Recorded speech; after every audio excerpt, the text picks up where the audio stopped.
The xenobiology research station on Theta 7 hummed with its usual controlled chaos when Gracie Martinez discovered her boots were missing. Again, Lucas, she called out, her voice echoing through the sterile corridors. Have you seen my field boots? Lucas Chen looked up from his datapad, eyebrows raised. The reinforced ones. Thought you kept those locked up after last time. I did, Gracie muttered, checking under her workstation for the third time. She'd been on Theta 7 for 8 months now, studying the indigenous Cravathi apex predators that resembled a cross between wolves and panthers, with 6 legs and bioluminescent striping along their spines. The adults were magnificent, intelligent, and utterly terrifying. The cubs, however, were becoming her personal nightmare. The research team had been granted unprecedented access to observe a Cravathi den site, a privilege that had taken years of careful diplomatic work with the species tribal councils. 3 cubs, barely 6 weeks old, had become particularly fascinated with the humans, or more specifically, with Gracie. They took them again, didn't they? Lucas said, a smile tugging at his lips. Gracie shot him a withering look. This isn't funny. We have a perimeter survey scheduled in 20 minutes, and those boots are the only ones rated for the thermal vents. Want me to check the den? No, I'll do it. Gracie grabbed her scanner and headed for the exit. Just prep the equipment. I'll be back in 15. She made her way through the station's airlock and into Theta 7's alien landscape. The planet's twin suns cast purple-tinged shadows across the crystalline rock formations. In the distance, the Cravathi Denna natural cave system. The researchers had been monitoring sat nestled against a cliff face.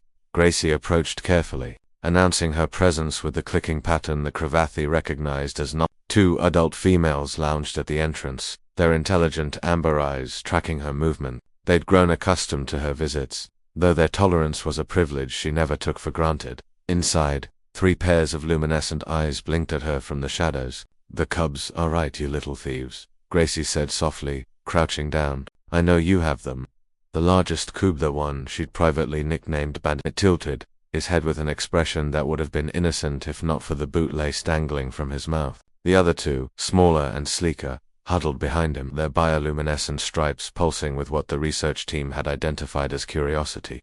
Gracie held out her hand. Come on, give them back. Bandit dropped the lace and made a sound somewhere between a chirp and a growl. The cubs had been studying humans as much as humans studied them, and Gracie suspected they understood far more than anyone realized. Her boots sat in the corner, partially buried under nest material. As she reached for them, all 3 cubs suddenly pressed against her legs, purring a sound that vibrated through her entire body. They were warm, their fur softer than anything Earth had produced. And despite her frustration, Gracie couldn't help but smile.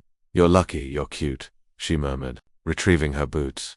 When she stood to leave, however, something unexpected happened. The cubs didn't retreat to their nest. Instead, they followed her to the cave entrance, their small bodies tense with what appeared to be distress. The adult females raised their heads, making low warning sounds, but the cubs ignored them. They stayed close to Gracie, looking between her and the boots with what she could only describe as guilt. What's wrong? She asked, examining the boots more carefully. That's when she noticed it. The soles were shredded, thermal lining torn and useless. The cubs hadn't just hidden her boots, they'd destroyed them.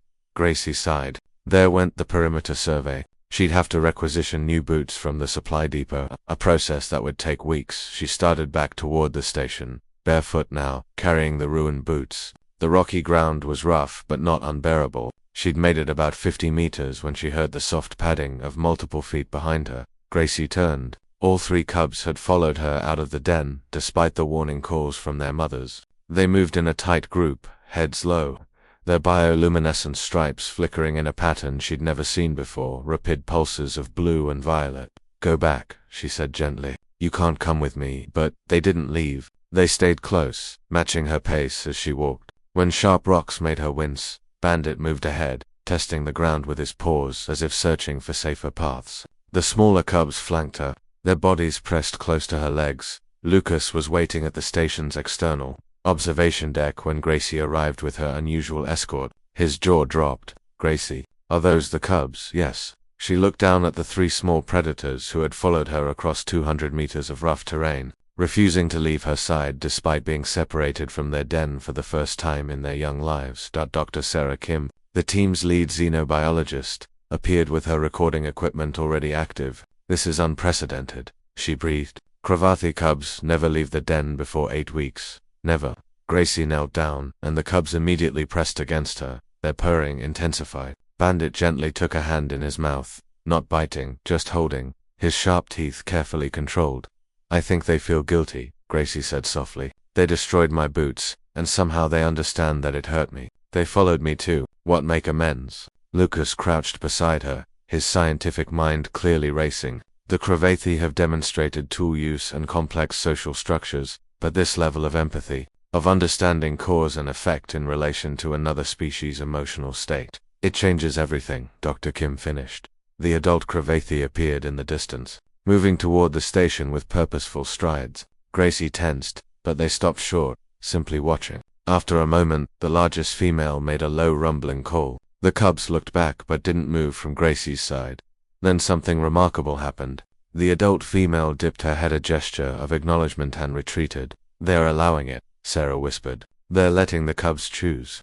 Gracie looked at the 3 small predators who had followed her barefoot across harsh terrain, driven by something that looked remarkably like remorse and loyalty. In that moment, she understood what countless species across the galaxy had learned about humanity, that their capacity for connection transcended biology, that their empathy could bridge the gap between worlds. But perhaps, she thought as the cubs settled around her like guardian statues, they weren't the only ones with that gift. I'm going to need to file a very unusual report, she said. Lucas grinned. Yeah, predator cubs demonstrate guilt, empathy, and possibly adoption of human researcher. That'll go over well with the xenobiology board. Gracie smiled, running her fingers through Bandit's soft fur. Let them try to explain it. I stopped trying to understand the universe the day these 3 stole my first pair of socks. The cubs purred in response, their bioluminescent stripes now glowing a steady, warm gold.